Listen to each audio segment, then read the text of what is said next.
We've got a final question now. This one comes from Emma. Where is Emma?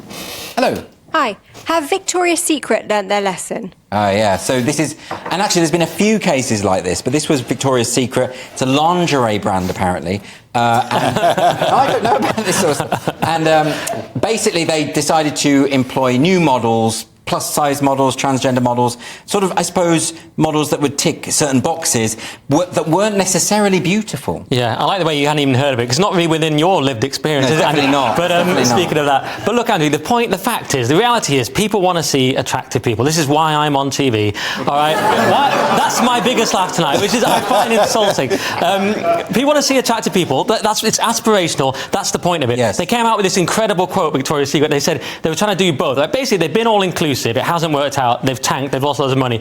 Now they're retreating back to sexy. And they came out with this line: sexiness can be inclusive. It so can't. It really can't. It can't at all. Hey, babe, come back and we'll talk about marginalised groups. It doesn't happen. All right. No. Look at The Devil Wears Prada. It's supposed to be the most sort of elitist possible industry. That's the point of it. Well, it's a bit like athleticism. You know, if I say that you should not allow, you should let me play for the England rugby team, even though I can't play rugby. And I have no muscle strength whatsoever because I want to do it, and I will be offended if you don't let me. Surely there are some jobs that are just off limits, right?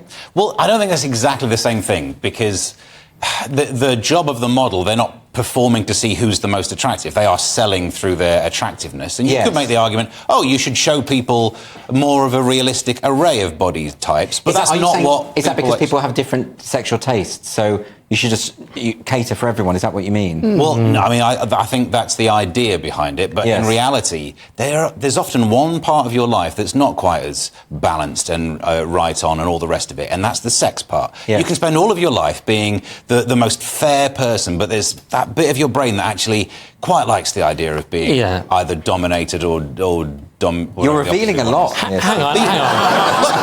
Look, if I were Prince William, I would... It's fine. Sometimes you just want to feel like you're not the person... all I'm saying is... Are you Lewis Schaefer? It's not available today, so I thought I'd shape this up. No, this is the one area where I can understand why they have to go back to sexy, because you just revert to I like sexy. But the point is, advertising is supposed to be a fancy, right? If you're selling the new Audi or Jaguar or whatever it is, you're showing it like driving around a kind of mountain range with no other cars. You don't show it trapped in bank holiday traffic, right? You're not showing reality. But wait a minute, Nick. Is it not the case that beauty standards do change over time? And they absolutely do. They do, Nick. They absolutely do. You know, for a while we had the fashion for sort of the anorexic look, very, very, very scrawny look. But back in the Renaissance, they're more voluptuous and plump. No. So basically, all tests basically show people agree roughly on almost exactly who the attractive people are. It's not changed. That's a leftist propaganda, which is exactly what I'd expect from you. OK.